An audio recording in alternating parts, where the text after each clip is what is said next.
নমস্কার, আমার রান্নাঘরে আপনাদের সবাইকে স্বাগত। আজ আমি রান্না করব চিকেনটা আমি এখানে ধুয়ে তুলে রেখেছি, একটু হালকা হলুদ মাখিয়ে তুলে রেখেছি।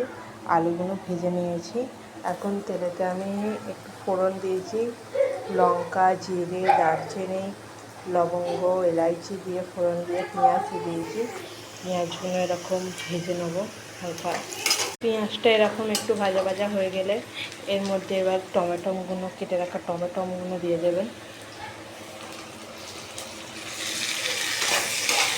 টমেটোগুলো দিয়ে ভালো করে নেড়ে করে নিতে হবে। পেঁয়াজ টমেটো এরকম ভাজা ভাজা হয়ে গেলে এর মধ্যে কিন্তু এখন আদা রসুন দেবো না। হ্যাঁ, এটাই হচ্ছে এই রান্নার টুইস্ট। এর মধ্যে এখন আদা রসুন দেবো না। পেঁয়াজ টমেটো ভাজা ভাজা হয়ে গেছে, এর মধ্যে সামান্য একটু জল দেবো।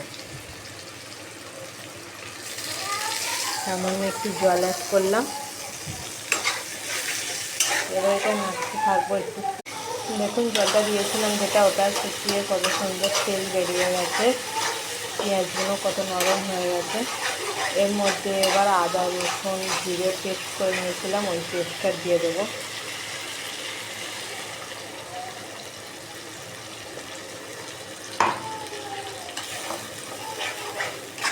আদা রসুন জিরে পেস্টটা ভালো করে কষিয়ে নেব।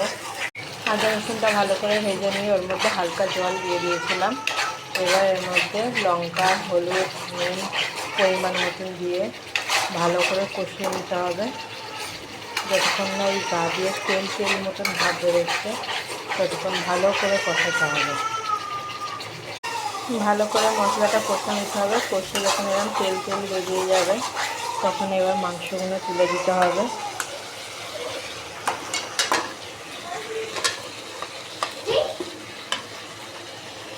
মাংসগুলো তুলে দেওয়ার পর ভালো করে নেড়ে ভালো করে মাংসগুলো কষে নিতে হবে মশলাতে। মাংসটা কষে নিয়ে এর মধ্যে এবার ভেজে রাখা আলুগুলো দিয়ে দেবো।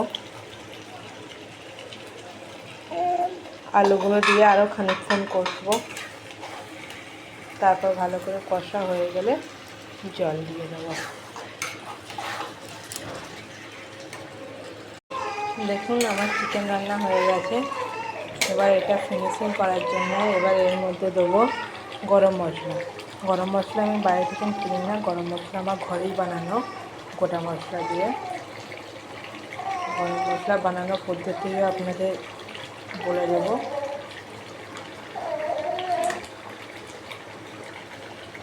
গরম মশলা দিয়ে দিলাম।